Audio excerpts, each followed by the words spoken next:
After completing its first week of fall camp on last week, the Crimson Tide back out there on the practice field the first day of full pads on today. And with that being said, you are inside the epicenter of conversation on your Crimson Tide, that being in my own words with yours truly, Stephen Smith of Touchdown Alabama Magazine on a Monday. Excited, happy to see every single last one of you tuned into the channel and network. And I'm not to get into, talk about, discuss the Crimson Tide, as I mentioned, going into week 2 of fall practice, as we're bringing this to you from Tuscaloosa, streaming this via YouTube. Speaking of the channel, go ahead right now, drop a thumbs up, give a like on the show, hit that subscribe button, and turn all of those notifications on so that way you can have the best news, notes, analysis, and updates on your Crimson Tide. But not only are we coming to you through YouTube, we're hitting you via Facebook as well. So to all my Facebook people, all my Facebook listeners out there, we're streaming to you also. Speaking of Touchdown Alabama Magazine, you can purchase individual copies of the magazine, have those sent to your door. Link will be found in the description. But we want you to be a part of the conversation tonight, and the best way you can do this is calling 205-448-1358, the number to call in to let your voice be heard on the show. 205-448-1358, and one more time, 205-448-1358. We want your energy, your enthusiasm, your questions, your thoughts, your ideas when we talk Crimson Tide football. It's going to be awesome here later on in the show to sit down with former Auburn running back Brad Lester, who is continuing to work with one Naji Harris, the senior for the Crimson Tide, as he intends to have a big-time year at the running back position. And also going to try to catch up with the writer and reporter for TDA, one of our esteemed writers and reporters, Patrick Dowd, who is in on the Nick Saban Zoom call, the second presser here of fall camp for Coach Saban. Before we jump into the topics of the conversation, got a couple of updates here. In the first one, the Associated Press, the AP, put out its top 25 preseason poll on today, and Alabama ranked at number 3. Crimson Tide at number 3 here in the preseason top 25 poll, according to the AP. Now, the top 10 of this poll includes Clemson at number 1, Ohio State number 2, Alabama number 3, Georgia number 4, Oklahoma at number 5, the LSU Tigers number 6, Penn State number 7, Florida number 8, Oregon number 9, and Notre Dame at number 10. I don't understand why you still have Big Ten and Pac-12 schools listed here in this top 10 or in the top 25 period. Just seeing how both conferences canceled their respective football seasons, but the Associated Press still has a couple of these Big Ten and Pac-12 schools in its top 25 poll here. But in other news, big kudos involved for former Alabama defensive back Dre Kirkpatrick. After spending the first 8 years of his NFL career with the Cincinnati Bengals, he is now going to be with the Arizona Cardinals. He was visiting the Cardinals over the weekend, and the Cardinals made a 1-year deal for him, after it had its cornerback right now, Robert Alford, go down with a torn pectoral muscle in training camp. It was in desperate need for a defensive back, and it ends up getting one, Dre Kirkpatrick. And it's kind of funny here. It's kind of funny how a lot of players that people feel like their time is up, they don't have it anymore, they're not productive anymore in the NFL. Some way, form, or fashion, they find their way to the Cardinals, whether it was Kurt Warner or Carson Palmer, or now with Kenyon Drake now with the franchise.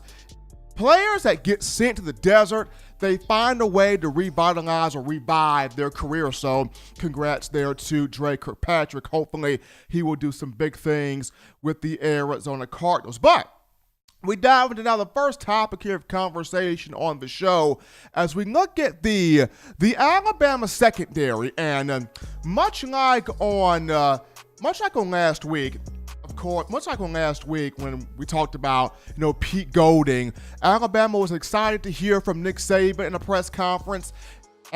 fans were much so excited to hear from Steve Sarkisian in a press conference, but the main coach you wanted to hear from was Coach Golding due to, fans, you guys want to know what happened with Nash's defense, what took place, what transpired. Why did it look like that? You guys wanted an explanation from Pete Golding. You guys wanted to understand, what caused this Alabama defense, despite the injuries, despite the mishaps, despite all that happened, why did the defense not play, up to par and up to standard? And although we did not quite know what route, what angle, what direction Golding would take the press conference in, at the end of the day, we respected him for what he said because he owned up to the mishaps.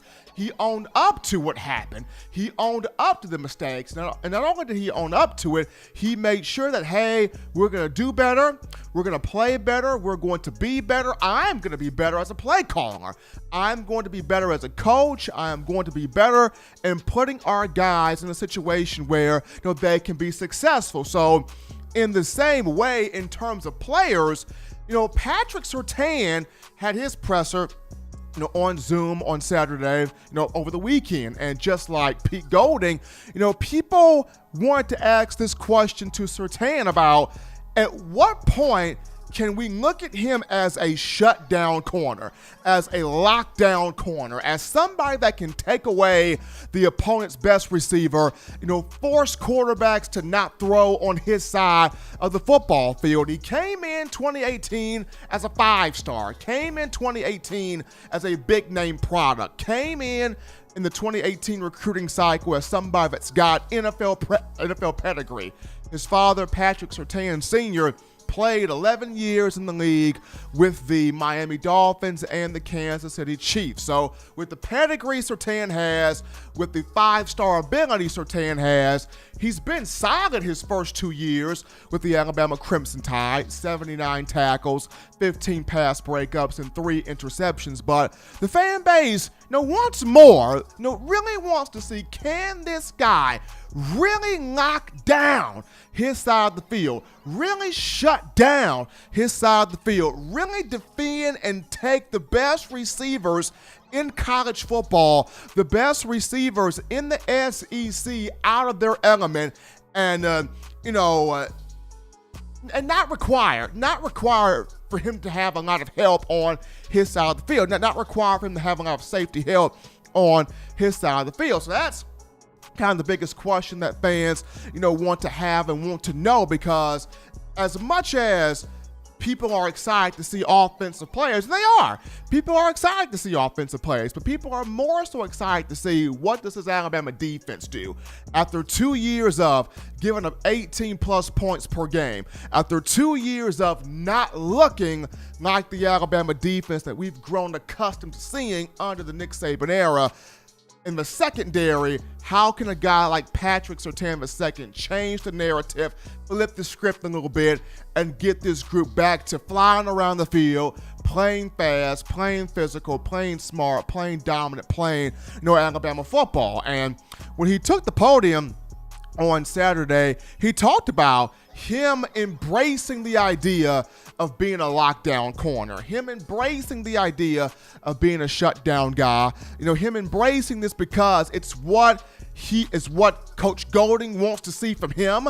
It's what he wants to see from himself as well. So check out a little bit of this clip here. This is Patrick Surtain, talking about him wanting to take on this mantle, him wanting to take on this role of being a lockdown defensive back for this team.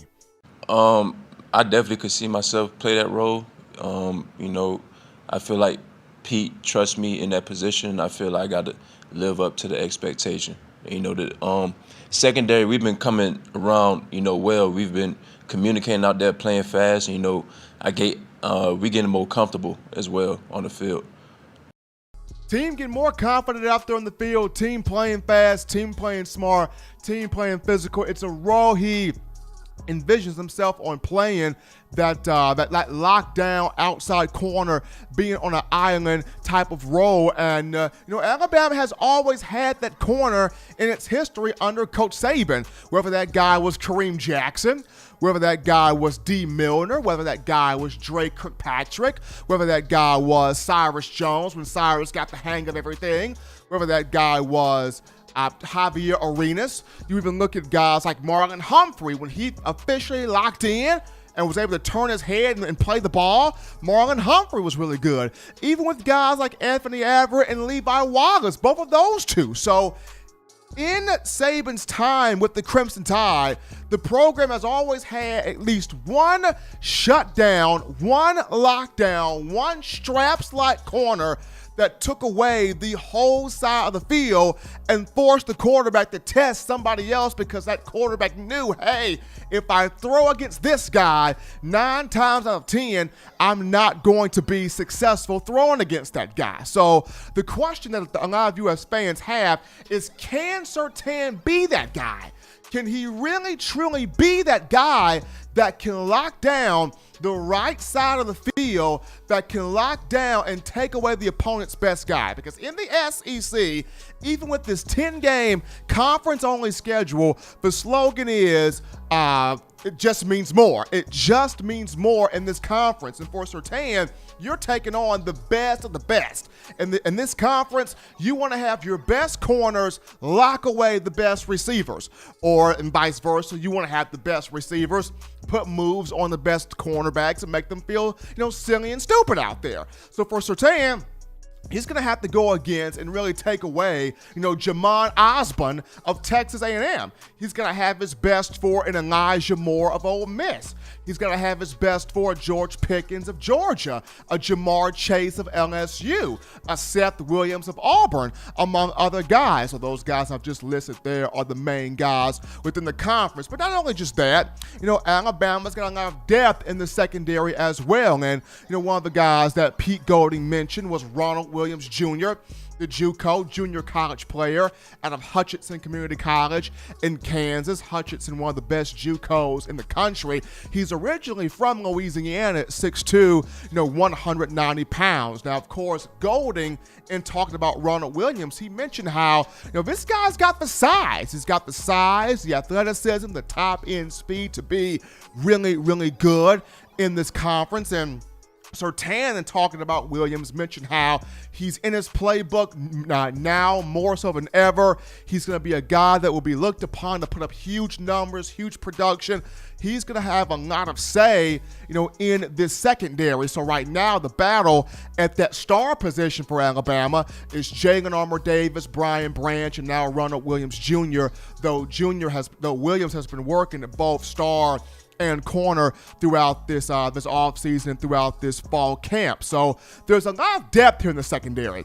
You've got Jordan Battle, you've got Daniel Wright. Golding mentioned how both guys are getting better in that back five. They're communicating more, they're playing fast, they're training their eyes.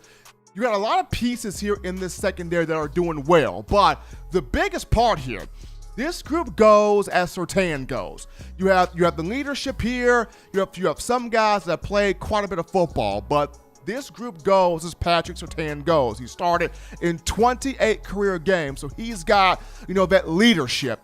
If he can go out here and lock down that right side of the field, take guys, as I mentioned, Jamon Osborne, Elijah Moore, George Pickens, Jamar Chase, Seth Williams, taking those guys, among others, out of their element, really frustrating them, then Surtain has an opportunity to be a first-round pick in the 2021 draft. But it comes down to, in your opinion, fans, do you think, can Surtain be a lockdown corner for this group, since the biggest question for a lot of us is that defense, and can the defense get back to being one that you guys, along with I myself, have become so used to seeing? But we take our first break here on the show. Upon our return, though, we get into your phone calls, your thoughts, your tweets, your questions, your chats, your concerns right after this.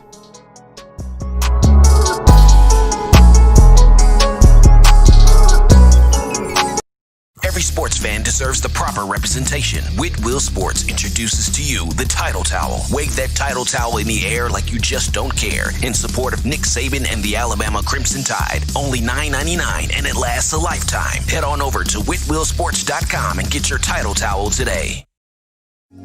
Remember the taste of Grandma's delicious sweets? Emily's Heirloom Pound Cakes brings back those precious memories with just one bite. Each cake made from scratch. They make the perfect dessert to share with family and friends for any occasion, and ordering is easy. Visit emily'sheirloompoundcakes.com. Click the online store and shop. Then pick up your fresh cake at the kitchen in downtown Homewood.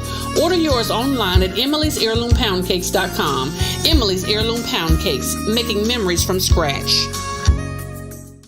We are back in here from the break on the hottest show on the streets, Monday in my own words with yours truly, Stephen Smith of Touchdown Alabama Magazine. Appreciating everybody locking and loading on this show on today. And it's awesome having the man, the myth, the legend, John Ivory in the production studio doing his thing. But it's on you, Tide Nation. 205-448-1358. The number to call in to let your voice be heard on the show. 205-448-1358. And one more time, 205-448-1358. Want to hear from you guys here on this show. But we got a shout out to Spencer here. Spencer Revley, one of our faithful listeners. Spencer Revley, who donated $10 in via Super Chats, helping us out here at TDA. Spencer Revley donated that $10 in, saying, in loving memory of Alex Chaffin. In loving memory of Alex Chaffin, that being a Waylon's friend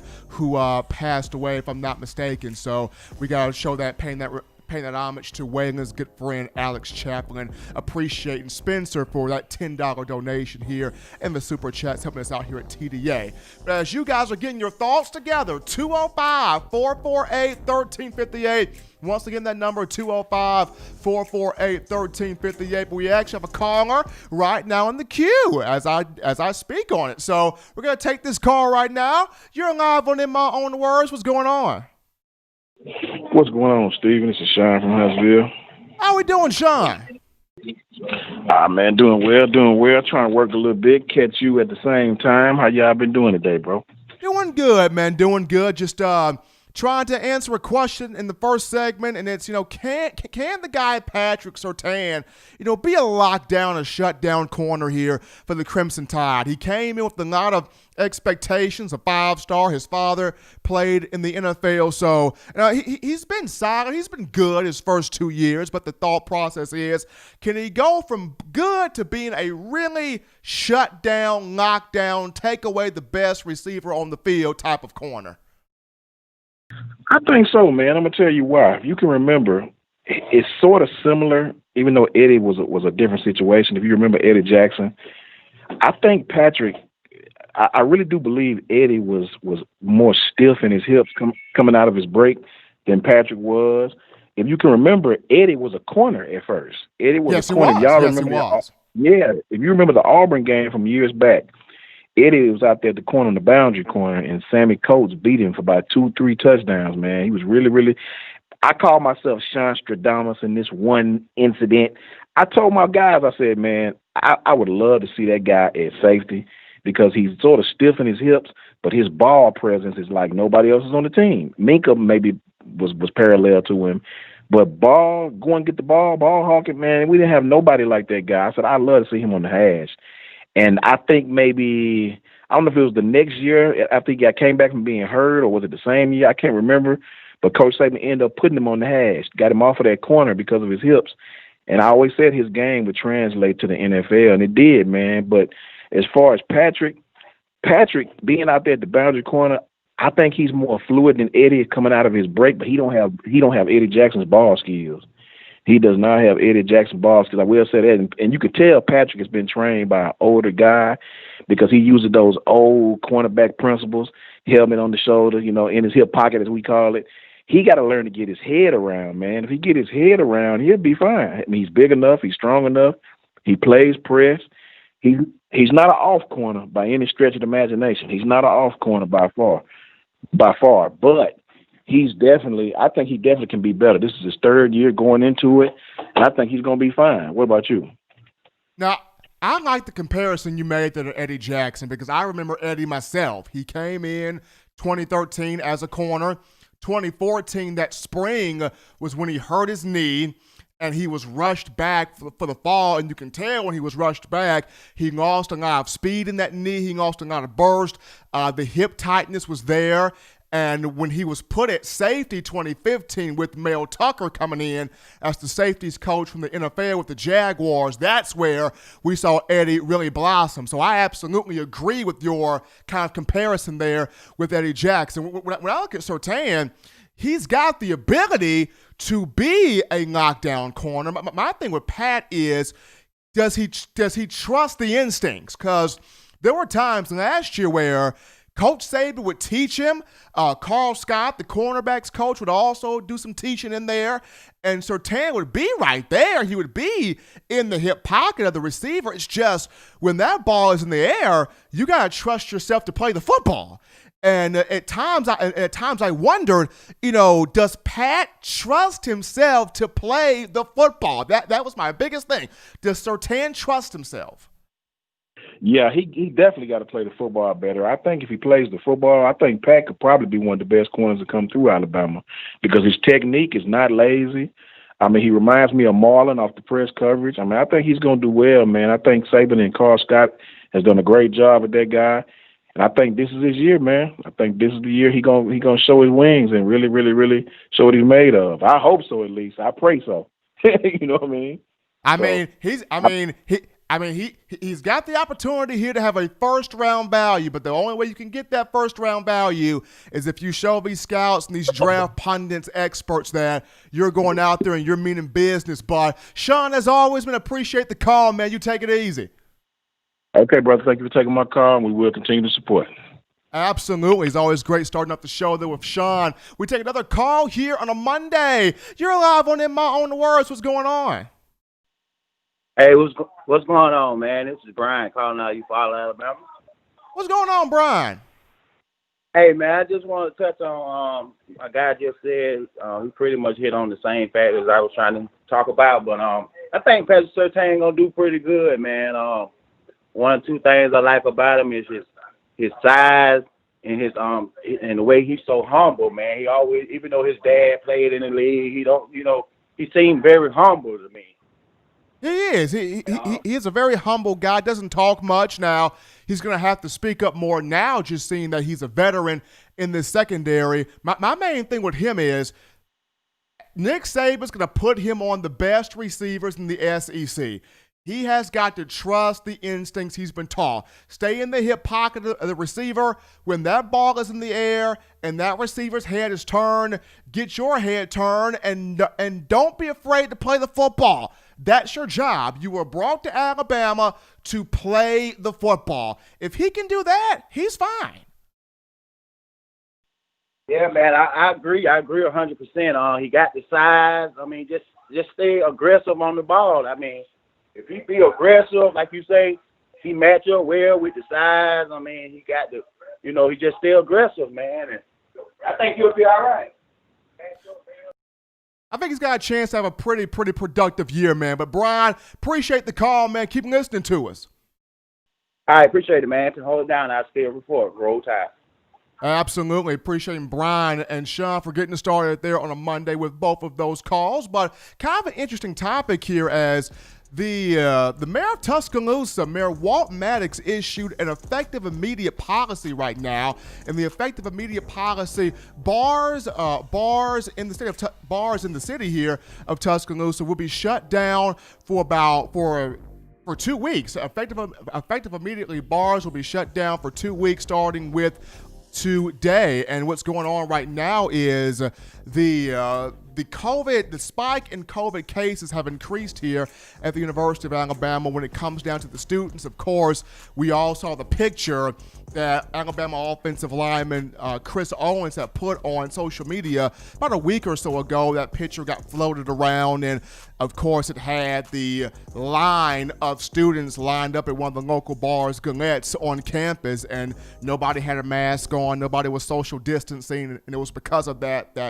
Greg Byrne was upset, Coach Saban not happy about it, and when it got to Mayor Walt Maddox, and he was not happy about that as well. So in order to kind of keep the numbers under control, there has been an effective immediate policy set out by Mayor Maddox of shutting down the bars in the city for approximately 2 weeks as they're trying to handle the situation. I know President Bell, Dr. Bell at UA, mentioned that the fall is in serious jeopardy with the cases right now. So they're trying to get the bars shut down, keep them shut down for about 2 weeks to get this situation here under control. But we got a couple of super chats here to shout out right now. One of them comes from the man Waylon. Waylon, the president of the TDA fan club, the super chat fan club. Waylon dropping in that cool $2.99 donation there in the super chats. And Kevin Compton donated $9.99 there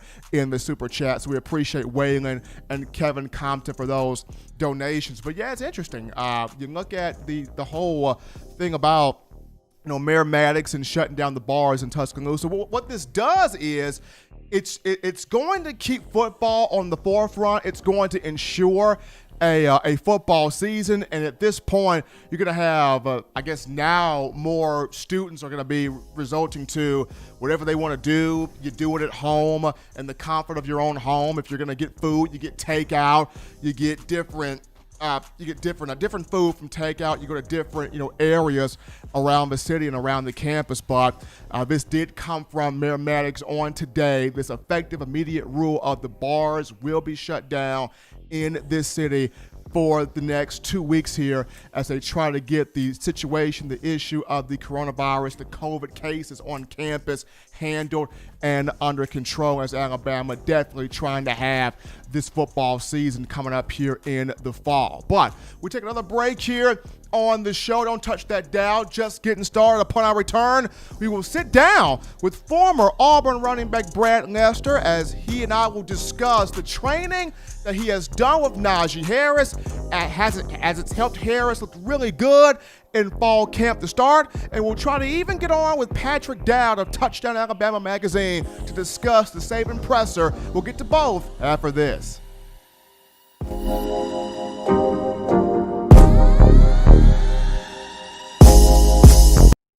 If you want delicious home-style cooking, sushi, and hibachi, check out Otoro Hibachi in the University Mall in Tuscaloosa, Alabama. At home and you can't get away from the TV because the Crimson Tide is about to score? Don't worry, delivery is also available through Waitr and Crimson2go. That's Otoro Hibachi in the University Mall in Tuscaloosa, Alabama. And make sure you let them know the good folks at Touchdown Alabama sent you. Touchdown Alabama magazine is Alabama football's premier publication. A subscription to Touchdown Alabama magazine is the perfect gift for any Alabama fan. For exclusive news and information, recruiting updates, a free annual print magazine, and more, go to touchdownalabama.com and click join. Only $5.95 per month or pay $49.95 for a full year subscription. That's a saving of almost $22. Go to touchdownalabama.com today and roll Tide. We are back into the action here, folks, from the break on a Monday. Hottest show on the streets, getting your work week started off right. The number one forum for Crimson Tide football news, in my own words, with yours truly, Stephen Smith of Touchdown Alabama magazine. And as always, Tide Nation, be sure to drop a thumbs up, give a like on the show, hit that subscribe button, turn all of those notifications on, so that way you can have the best in news, notes, information, and coverage here on your Crimson Tide. But as we're trying to get Brad Lester here on the phone line, we're going to look at one Mac Jones right here.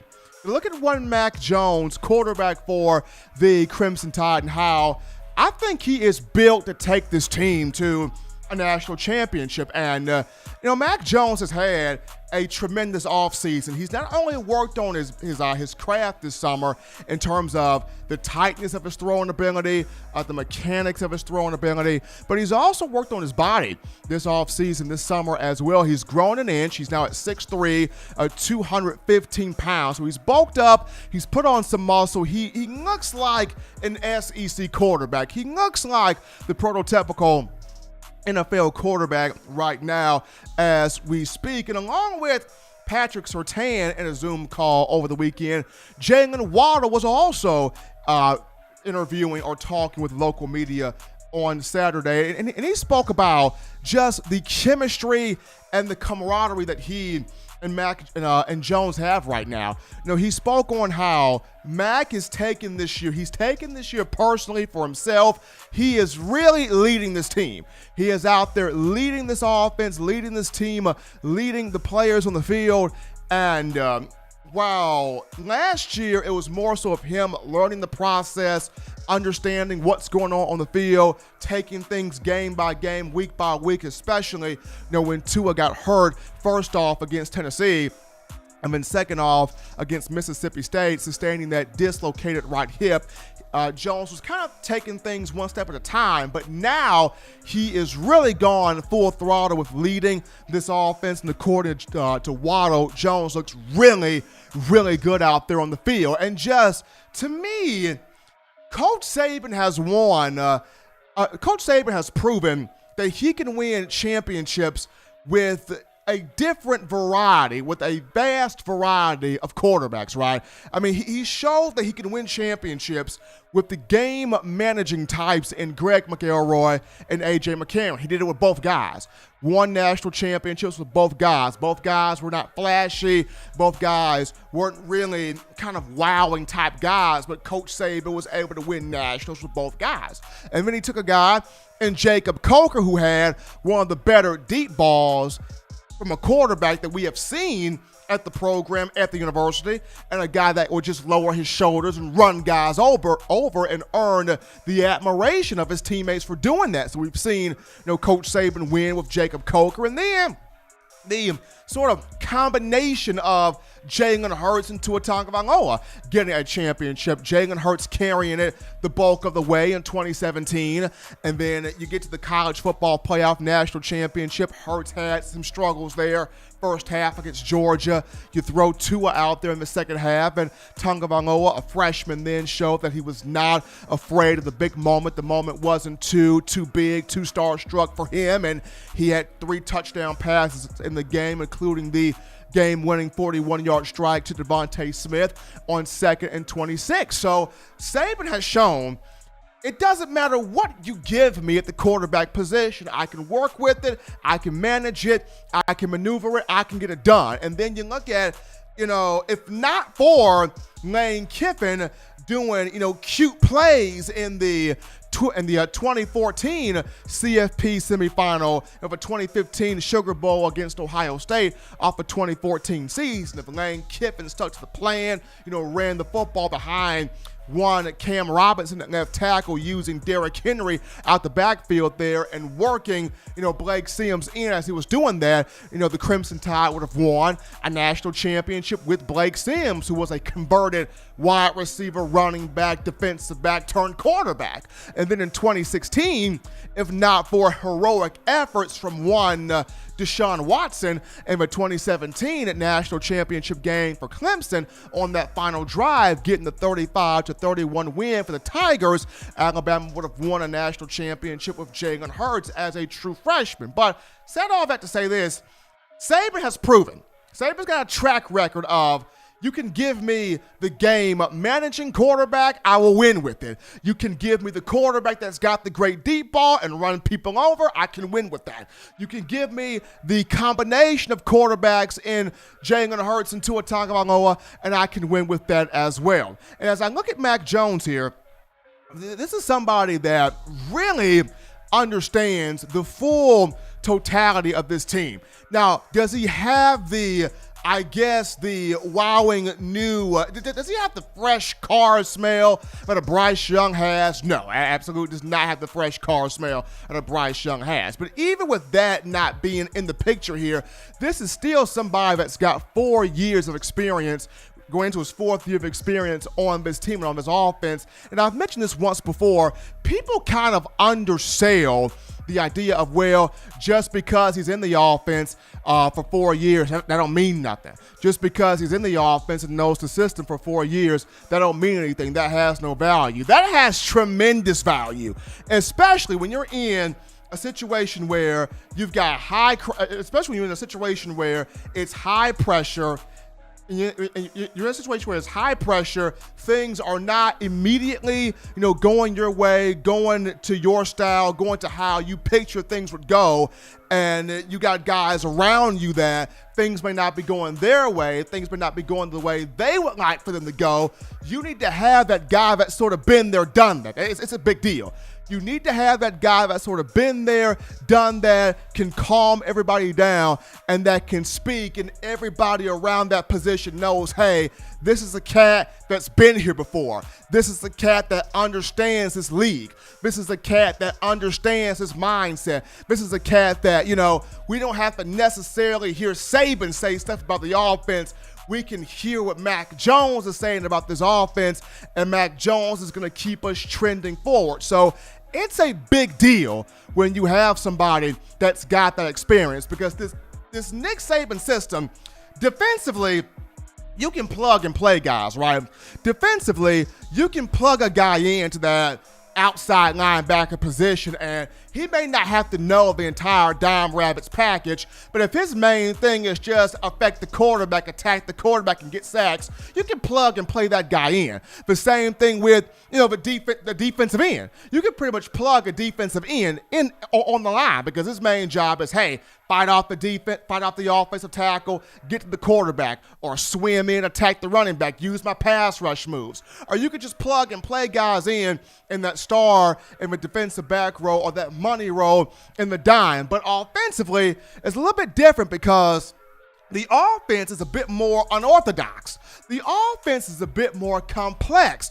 The offense has a bit more word jargon. The offense is a bit more terminology, a bit more, schemes and formations and schematics and things of that nature. And even Jalen Waddle talked about it. This offense is not an easy offense to learn. It's not an easy offense to master, especially with one Steve Sarkisian in here running a true West Coast offense style with pro NFL tendencies. So when you have a guy like a Mac Jones who has been here for 3 years, going into his 4th year, he knows not only where to go to with the football, but if this breaks down, I know I got this. If that breaks down, I know I got that over here. If they're bracketing my guy on this side, I know I got the check down. He pretty much has everything ingrained into memory, what I do regardless of the situation. What I do regardless of what happens. I know where to go to with the football in any sort of a situation. And for a lot of people that feel like, well, Steven, the main thing is, Mac Jones is not a runner. We need somebody that can run the football.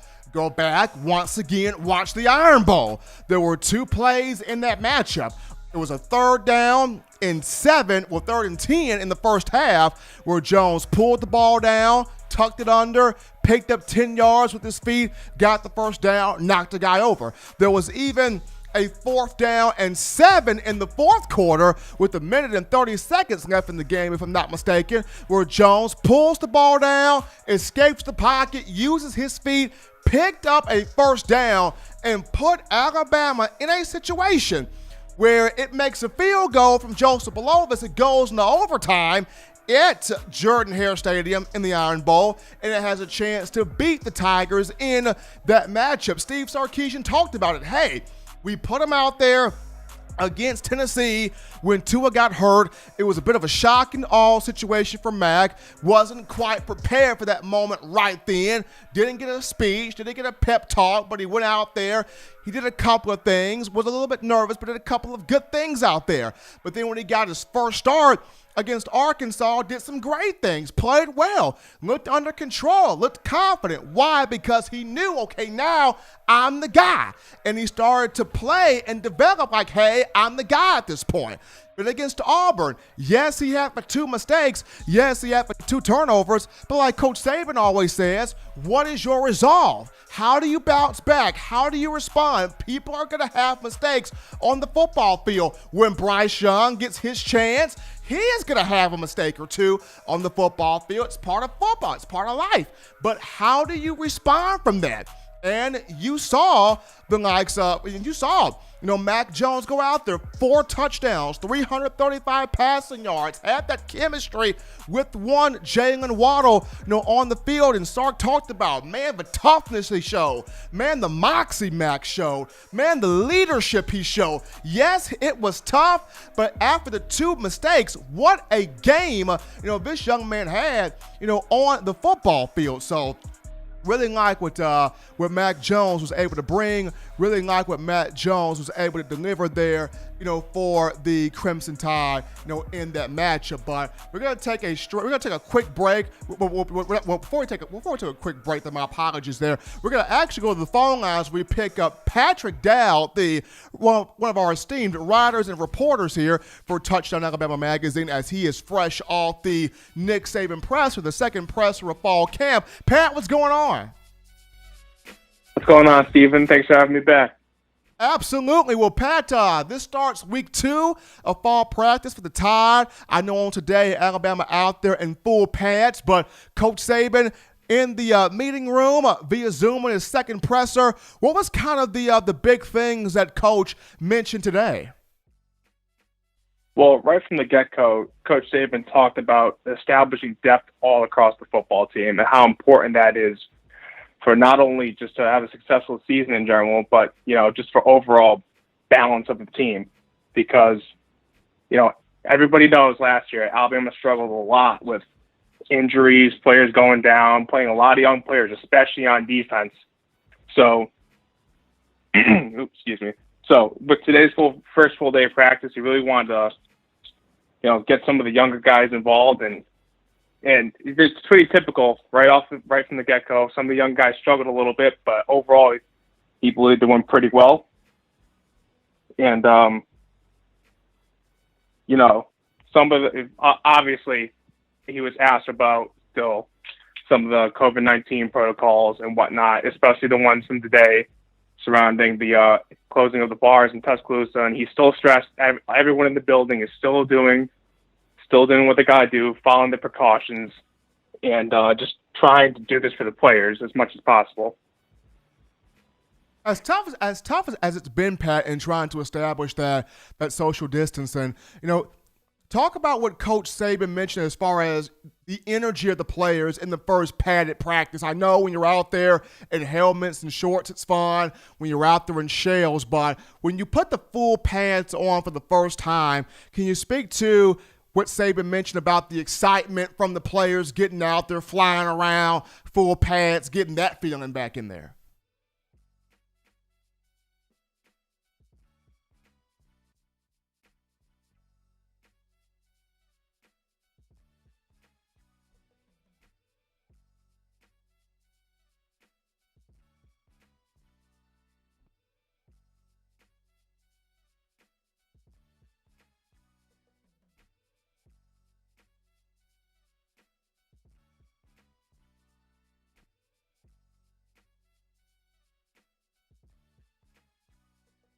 Robinson, of course, but also mentioned that Trey Sanders was doing well, and even some of the younger guys they recruited in this year to hopefully contribute on special teams this year.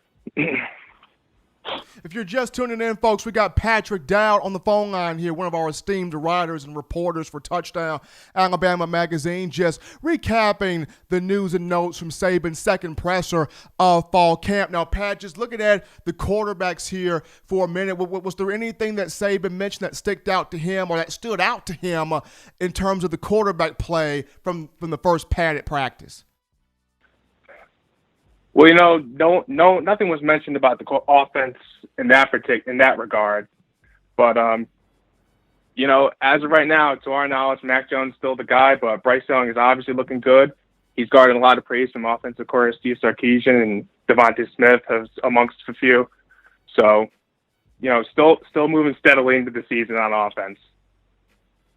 Alabama here trying to make sure that it's getting, the depth across the board and also the right players on the field here for the upcoming season. When you look at the secondary, Pat, I know I talked about that to start the show here.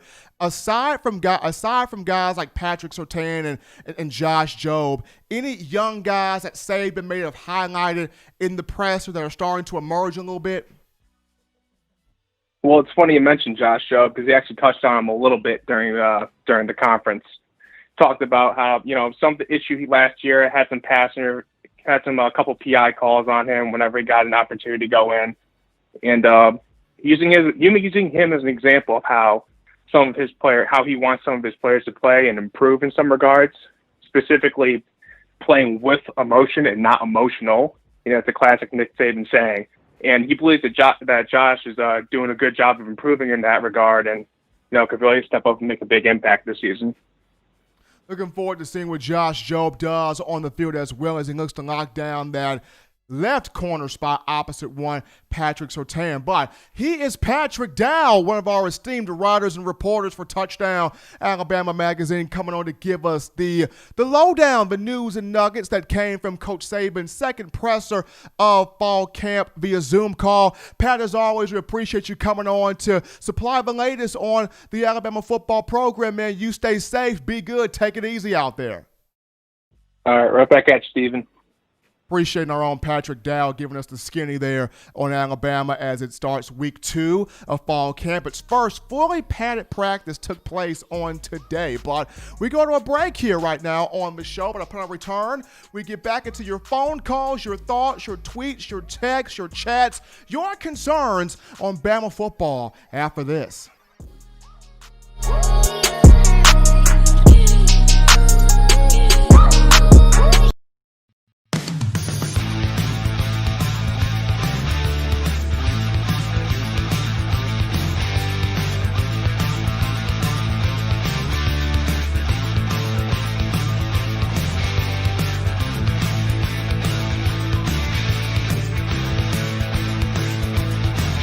T-Town Menswear in the University Mall in Tuscaloosa. Touchdown Alabama Magazine is Alabama football's premier publication. A subscription to Touchdown Alabama Magazine is the perfect gift for any Alabama fan. For exclusive news and information, recruiting updates, a free annual print magazine, and more, go to touchdownalabama.com and click join. Only $5.95 per month or pay $49.95 for a full year subscription. That's a saving of almost $22. Go to touchdownalabama.com today and roll Tide. We are back in, folks, from the break on the number one forum for Crimson Tide football news, notes, information, and analysis in my own words with yours truly, Stephen Smith of Touchdown Alabama Magazine, and appreciating each and every last one of you for tuning into the show on today. Crimson Tide starting week 2 of fall camp, had its first fully padded practice on today, and we're on you, Tide Nation, 205-448-1358, the number to call in to let your voice be heard on the show, 205-448-1358, and one more time, 205-448-1358. Definitely want to hear from you. But we go to a call here live in the queue. You're live on In My Own Words. What's going on? Hey, Steven. This is Cleo. I was just calling to say you're doing a great job tonight. I appreciate it. How you feeling? I'm all right. How you feeling? Man, I cannot complain here. It's Monday. I'm trying not to sweat hard, but you know what? I'm happy that you called. Tell mom I love her, and y'all take it easy. Appreciate it. All right. Talk to you soon, Steven. Love you too. Bye. Good to have Cleo calling in on a Monday, bringing some sunshine to the day here on the show. But as always, Tide Nation, 205-448-1358. But I'm going to call in and let your voice be heard here on the channel. But Damien Harris, as you guys are getting your thoughts together, Damien Harris, former Alabama running back who played from 2015 to 2018, one of the ambassadors of Tide football, one of the few, really, really big ambassadors of Tide football, somebody of whom ended his career with the Crimson Tide, number 8 all-time on the career rushing list at 3,070 yards rushing. A guy that had 2 1,000-yard seasons in his career, was a part of 2 national championships, a couple of SEC titles as well. He was drafted in the 3rd round of a 2019 venue at pick number 87 by the New England Patriots. And after a decent freshman season, a decent rookie season, in training camp right now, Damien Harris is starting to make some noise. He's starting to emerge. He's starting to chirp a little bit. According to a couple of the beat writers here for the Patriots, he is having the best camp of all the running backs, and not just as a guy in between the tackles, but bouncing plays outside, catching the ball out the backfield, also pass blocking. He is doing a phenomenal job in just so many areas at that position. And when you look at a franchise like the Patriots, who have 6 running backs on the roster, and a lot of those guys can do similar things really well. When you discuss James White, Rex Burkhead, Sony Michel, Lamar Miller, guys like that, a lot of those players can do some of the same things really well. And when you look at that entire roster, Damien Harris has more thump than a lot of those guys. He has a bit more power than a lot of those guys. Now, a couple of those guys may have a bit more speed than Damien Harris, but he's got the potential to be that all-around, all-purpose, every down type of back for the Patriots. So it's really awesome. It's really good to see, that young man stepping up, playing well, and doing well for the Patriots in training camp. Excited to see him at some point have a big season there for the franchise. But we go back to the call line, the phone lines right now. We pick up another call. You're live on In My Own Words on a Monday. What's going on? Hey. What's going on? What's on your mind? Oh, hey, I was just wondering, Stephen, thank you for taking my call. I was just wondering if anybody's mentioned. I was just wondering if anybody has said anything about the fans being able to get into the games if they get to be played. Okay, now for the fans, that was mentioned last week. I know our athletic director Greg Byrne had put out an email to the Tide Pride ticket holders that the stadium will be 20% capacity this year due to the virus. 20% capacity. So if you look at the stadium, typically holds 101,821. You multiply that by 20%, you're looking at a little bit over 20,000 fans can get in. So just a little bit over 20,000 fans, and they're doing this with the face mask and the face shield requirement. So that's what's happening right now. That's what's going on right now. I know for students, there will be no packages for student tickets. Students will have to opt in each game week. So every game week, they have to opt in for those tickets. Now, I don't know if the university will do this by a first come, first serve basis in terms of fans, but it's 20% stadium capacity. So a little over 20,000 fans will be let into Bryant-Denny this year. I failed to mention, my name is Dwayne. I'm calling from Kentucky. I was just wondering, will they raise the prices of the tickets then if they can't let as many people in? Now, from quite a few people I have spoken with, they have been raising the prices there on the tickets, and to me, it's unfair because it shows once again that you're cutting the common fan, you're cutting the main consumer, you're cutting the individuals that make Alabama football what it is out of the equation.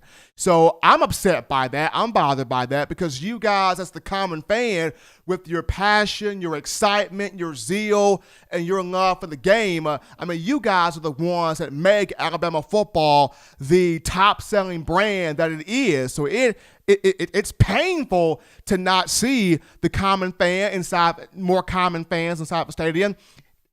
It's painful for the fact that tailgating has been banned for this season because I enjoy tailgating. Yeah, that's going to hurt too. Do you think it'll be a significant raise in price?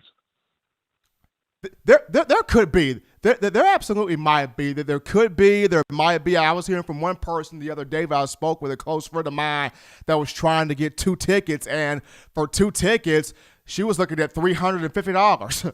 And she was like, man, that would be the price for 7 tickets. Instead, it's the price for 2 tickets on my end. Right. So you can already see the influx there in ticket prices just going to what's going on, reducing the capacity of the stadium. I know at the end of the day, the goal is to have football. We all want football. We all want to watch football, and whether we get it inside the stadium, that's fine. Whether it's people, us watching it on TV is fine. But not being in that stadium, not being involved in that atmosphere, you're kind of missing something a lot. Yes, it's great to watch it on TV. You got your surround sound, you got your food, you got your television, you can yell at it all day. Nick Saban's not going to yell back at you, but it just means something to be on that field inside that stadium. Can I ask one more question? Take your time. Do you think that all the games will be like pay-per-view, or will the regular stations cover some of them at least? That's a good question. I'm not sure about pay-per-view. I know ESPN will cover games. CBS will always have its influx in there. ABC will grab games. The typical network suitors will grab the games that we're known to see them grab. Now, could something go to pay-per-view? Maybe, probably. I'm not sure. But the normal suitors will get those games. But we appreciate the call, man. Thank you very much for taking my call. You're doing a great job, man. Absolutely. Appreciating the call right there coming from Dwayne out of Kentucky. Continue to line us up there in the call-in queue, 205-448-1358, and also lighting us up in the YouTube chat line as well. We're going to take a quick break right now, but on our return, we have Brad Lester. We have the former Alabama running back who's working with Naji Harris and has been working with him throughout the offseason. So we get a chance to talk to Brad Lester, the former Auburn running back, on the other side of the break after this.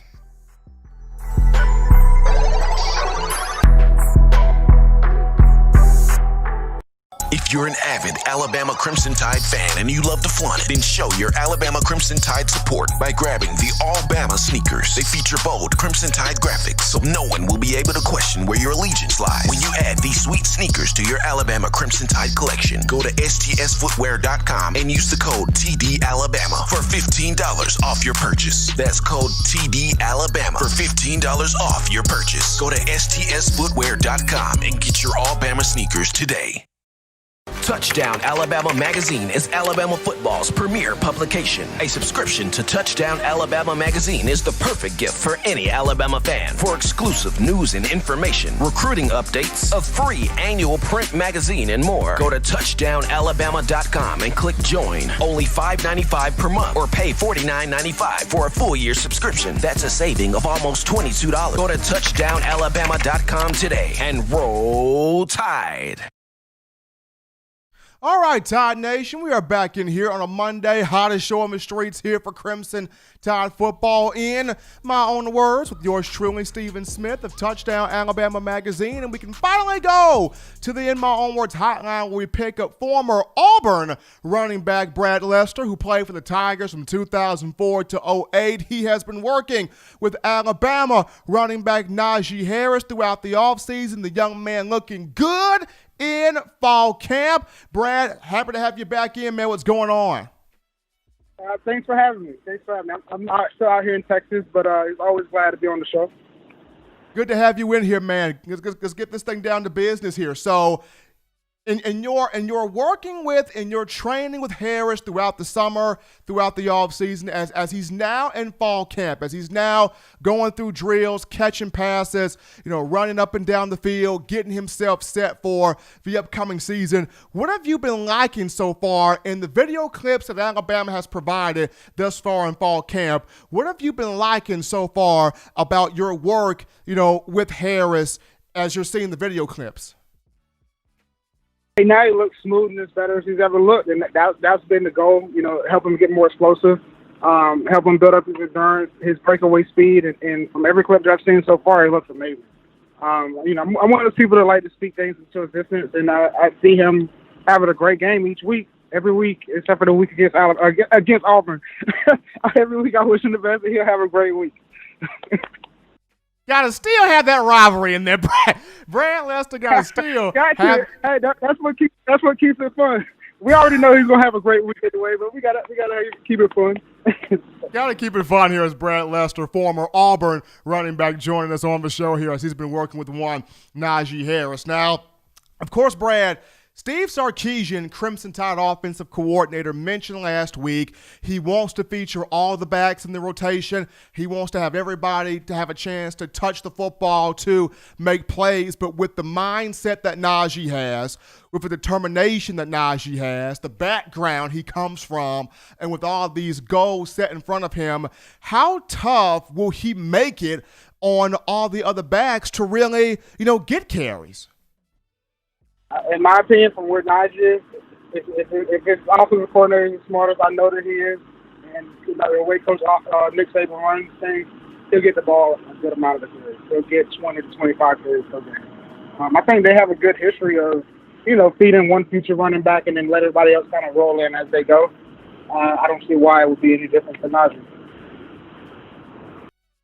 Brad Lester here on the phone line talking about 20 to 25 carries a game for Naji Harris. That's going to be a sight to see right there, having him tote that rock between the tackles and bouncing plays outside to create those touchdowns and those big runs. But, Brad, one of the things you benefited from at Auburn was having that solid offensive line, having veteran leadership on the offensive line, because when you have that, the offense is able to do different things. You're able to throw different schemes, different plays, different strategies at the opposing defense. So, for Naji to have a group where it's a veteran group, you've got 3 guys that were former 5-stars, you've got 4 guys that have played a lot of football together, how important is it for a guy like Naji to have come back to a veteran group on the offensive line, making sure that he hits on those goals he wants to have? I'm going to tell you, that's an amazing opportunity to have. They even come back with a group that's just had 1 year of experience. I mean, that's a running back's dream, but to have a group full of 3 to 4 5-star athletes that have played together for years now, that are older, that are veterans. I mean, you make sure you look out for those guys. Take them out to dinner. They need to be your best friends because they're going to help you have a great year. Forget that, man. You got to buy the offensive line some Rolexes. You got to buy the offensive line a couple. You got to buy the offensive line a couple of Rolexes, man. They out here treating you like King Tut out here in this offensive line, trying to make sure that Naji Harris stays on his feet and gets those big plays. But during one of the recent times that you worked with him, I saw one of the clips that you put out of him doing that 20-yard shuttle, and that he clocked it about a 3.7 according to you in that 20-yard shuttle. So talk about the change of direction speed getting faster, because if Naji Harris would have ran that 3.7 in that shuttle, if he was to declare it for the combine and he had that time in the combine, the young man would have set a record for that event. So talk about his jump in speed in terms of change of direction. Well, it's funny, the first time he ran it, I timed pretty tough. So I said, okay. I said, run it again. I didn't even show him the time the first time. And so we come back, and I asked 2 of my other guys to say, hey, put a time on the clock. And I said, be tougher than what I would time. And all of us had close to the same time. So that's when I was like, all right. So, his speed is very deceiving. And even when you go back and look at the clip in person, you don't notice that he's moving that fast. You actually go back and watch it on the video clip. Naji Harris trying to have a huge year here for the Crimson Tide in the upcoming season. Among one of his goals is to advance on the all-time career rushing list for the Crimson Tide. He wants his name mentioned with the Sean Alexanders, the Mark Ingrams, the Derrick Henrys, the Bobby Humphreys, and so forth. But we're live with Brad Lester, former Auburn running back who played from 2004 to 2008 for the Tigers, helping out one Alabama running back, Naji Harris. So even though the rivalry's right there, even though the rivalry's going on, we have 2 guys helping each other out, trying to get each other better. Lester helping Naji Harris get better. And my man Brad, appreciate you coming on today to talk about the things that you have trained on with Naji, how you are liking what you're seeing here from Naji in fall camp, and how you're going to continue to enjoy the process of this young man. Be safe, man. Be good. Take care out there. Thank you. We're going to look to come down to the first game. Me and my girlfriend may come down and watch you guys. take a look.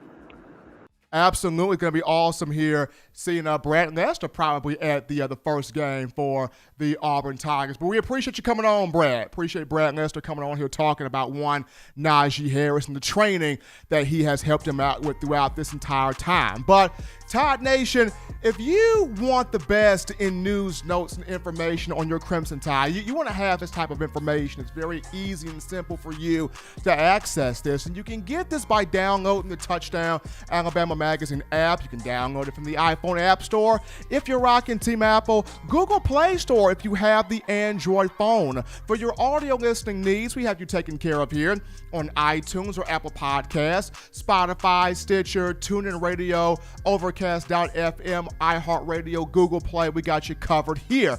If the good and gracious Lord sees fit, I shall return on Wednesday, continuing the conversation that is Alabama football. As always, Tide fans, if you are in support of the Alabama Crimson Tide, and if you are in support of these student athletes, we got to get you to go to tdawear.com. That is tdawear.com, where you can get the We Want Football shirts and the Let Them Play shirts. The We Want Football shirts and the Let Them Play shirts, courtesy at tdawear.com. We got other apparel as well. The link will be found there in the description. Also, you can purchase individual copies of Touchdown Alabama Magazine, have those sent to your door. That link will be in the description. Also, you can still get that online subscription to TDA, only $5.95 a month, but only for a limited time. Go to touchdownalabama.com and click join there. That link will be found in the description as well. But until next time, folks, husbands, love your wives. Wives, appreciate, value those husbands. Children, continue to do those things legitimately now to not be bored, especially with school back in. Get you those 3 hearty meals a day, those 3 great laughs a day. Protect yourself, protect the loved ones around you. Till next time, folks, it's been in my own words.